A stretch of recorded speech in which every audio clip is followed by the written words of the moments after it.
Hello my dear family, I'm Malar, your English tutor. இன்னைக்கு நம்ம என்ன பார்க்க போறோம் அப்படினா நான் உங்களுக்கு lesson teach பண்ண போறது இல்ல. Instead of that, I'm going to give you a test. ஒரு translation test. randomly நான் உங்களுக்கு ஒரு 10 sentences நான் கேட்க போறேன். அந்த 10 sentencesயும் நீங்க எப்படி ட்ரை பண்றீங்க அப்படின்றத பாருங்க. ஃபைனலா நம்ம ஆன்சர்ஸ் பார்த்துடலாம். Okay? If you are ready, let's get started.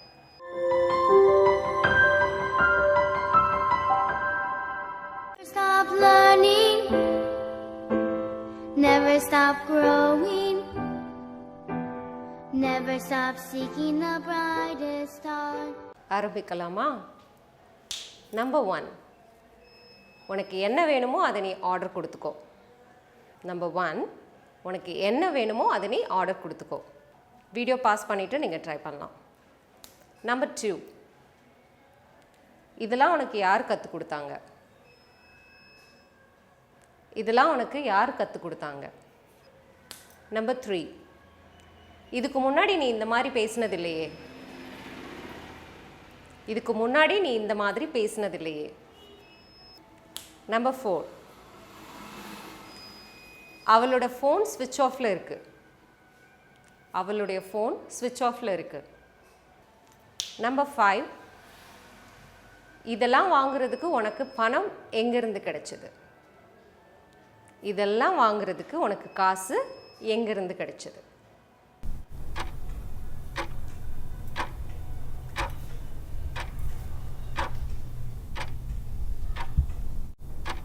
Okay, இப்போ ஃபர்ஸ்ட் 5 சென்டென்சஸ்க்கான ஆன்சர்ஸ் பார்த்துடலாம். அதுக்கப்புறம் நெக்ஸ்ட் 5 சென்டென்சஸ் நான் உங்களுக்கு கேட்குறேன். The answer for the first one is order whatever you want. Order whatever you want or order whatever you like அப்படின்னும் சொல்லலாம். Number 2, இதெல்லாம் உனக்கு யார் கற்றுக் கொடுத்தாங்க அப்படின்னு கேட்டிருந்தேன். Who taught you all this? கற்றுக் கொடுக்கறதுக்கு என்ன சொல்லுவோம் இங்கிலீஷில்? டீச், அதோட past tense. So who taught you all this அப்படின்னு கேட்கணும். நம்பர் 3, இதுக்கு முன்னாடி நீ இந்த மாதிரியெல்லாம் பேச மாட்டேயே. You never used to talk like this before. You never used to talk like this before. இதுக்கு முன்னாடி நீ இந்த மாதிரி பேசினது இல்லையே அப்படின்றது. Number 4 in our list is அவளுடைய மொபைல் ஸ்விட்ச் ஆஃப்ல இருக்கு. Her mobile is switched off. Her mobile is switched off. Number 5, இதுக்கெல்லாம் உனக்கு பணம் எங்கேருந்து கிடைச்சது? எங்கே கிடைச்சது? Where did you get money for all this? Where did you get money? அப்படின்னா பணம் எங்கேருந்து கிடைச்சது அப்படின்னு சொல்கிறது. இது எல்லாத்துக்கும் அப்படின்னு சொல்லும்போது for all this அப்படின்னு சொல்லிக்கலாம். Where did you get money for all this? Okay, இப்போ நெக்ஸ்ட் 5 questions பார்க்கலாம். நம்பர் 6, ரொம்ப தூரம் போயிடாத. நம்பர் 7, எனக்கு அங்கே தனியாக போகிறதுக்கு பயமாக இருக்குது. எனக்கு அங்கே தனியாக போக பயமாக இருக்குது. நம்பர் 8, கதவை திறந்து வைக்காத, கேட்டை திறந்து வைக்காத அப்படின்னு சொல்கிறது. நம்பர் 9, தூங்கும்போது என்னை தொந்தரவு பண்ணாத. தூங்கும்போது என்னை தொந்தரவு பண்ணாத. நம்பர் 10, எனக்கு பசியே போயிடுச்சு.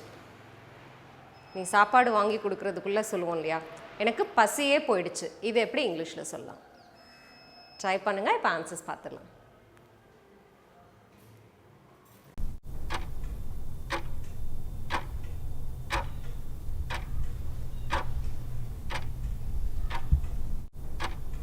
ஓகே, இப்போ செகண்ட் செட் ஆஃப் கொஸ்டின்ஸ்க்கு ஆன்சர்ஸ் பார்த்துடலாம். நம்பர் 6 என்ன கேட்டிருந்தேன்? ரொம்ப தூரம் போகாத அப்படின்றத இங்கிலீஷில் எப்படி சொல்லலாம் அப்படின்னு. Don't go too far அப்படின்னு சொல்லலாம். Don't go too far, FAR far. Number 7, எனக்கு அங்கே தனியாக போகிறதுக்கு பயமாக இருக்குது. இது எப்படி இங்கிலீஷில் சொல்லலாம்? I'm scared to go there alone. I'm scared to go there alone அப்படின்னு சொல்லலாம். Next one is don't leave the gate open. அதாவது என்ன கேட்டிருந்தேன் அப்படின்னா கதவு திறந்து வைக்காத அப்படின்னு சொல்லி கேட்டிருந்தேன். ஸோ அதை இங்கிலீஷில் எப்படி சொல்கிறது அப்படின்னா don't leave the gate open அப்படின்னு சொல்லலாம். Don't leave the door open, don't leave the gate open. So இந்த மாதிரி ட்ரை பண்ணலாம். நெக்ஸ்ட் ஒன் இஸ், நான் தூங்கும்போது என்னை தொந்தரவு பண்ணாத, என்னை டிஸ்டர்ப் பண்ணாத அப்படின்றத இங்கிலீஷில் எப்படி சொல்லலாம்? Don't disturb me while I am sleeping அப்படின்னு சொல்லலாம். Or don't disturb me when I am sleeping அப்படி சொன்னாலும் ஓகே தான். So don't disturb me when I am sleeping அப்படின்னு சொல்லலாம். The last and final one is, எனக்கு பசியே போயிடுச்சு. இது இங்கிலீஷில் எப்படி சொல்கிறது? எனக்கு பசி போயிடுச்சு அப்படின்னு சொல்லுவோம் இல்லையா? ஜென்ரலாக வந்து பசி அப்படின்னு சொல்கிறதுக்கு இங்கிலீஷில் என்ன சொல்லுவோம் அப்படின்னா, பசிக்குதுன்னா ஐ ஃபீல் ஹங்க்ரி அப்படின்னு சொல்லுவோம். பசின்னு சொல்கிறதுக்கு நம்ம வந்து ஹங்கர், அப்பிடைட் அப்படின்ற வேர்ட் வந்து நம்ம இங்கே யூஸ் பண்ணலாம். ஐ லாஸ்ட் மை அப்பிடைட் அப்படின்னு சொல்லலாம். ஐ last my appetite. Okay, so that's it with the lesson today. இன்றைக்கி வந்து நான் உங்களுக்கு ஒரு 10 ரேண்டமாக ஒரு 10 கொஸ்டின்ஸ் நான் உங்களுக்கு கேட்டிருந்தேன், ட்ரான்ஸ்லேஷன்ஸ் நான் கேட்டிருந்தேன்.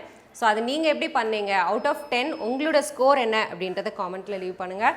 இதே மாதிரி கிராமர் இல்லாமல் எனக்கு வந்து ஃப்ளூவன்சி ட்ரைனிங் மட்டும் வேணும், எனக்கு கிராமர் எல்லாம் வேண்டாம் அப்படின்னு ஃபீல் பண்ணுறவங்களுக்காக ஃப்ளூவன்சி ட்ரைனிங் நாங்கள் வந்து ஒரு 30 days ட்ரைனிங் கோர்ஸ் வந்து அவைலபிளாக இருக்குது. இது எஸ்பெஷலாக வந்து ஸ்டூடெண்ட்ஸ்க்காக நம்ம லான்ச் பண்ணியிருக்கோம் at lowest காஸ்ட்டில்.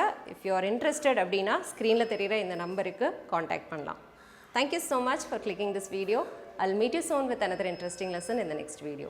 Till then, you take care. It's bye from Mala. See you. Bye-bye.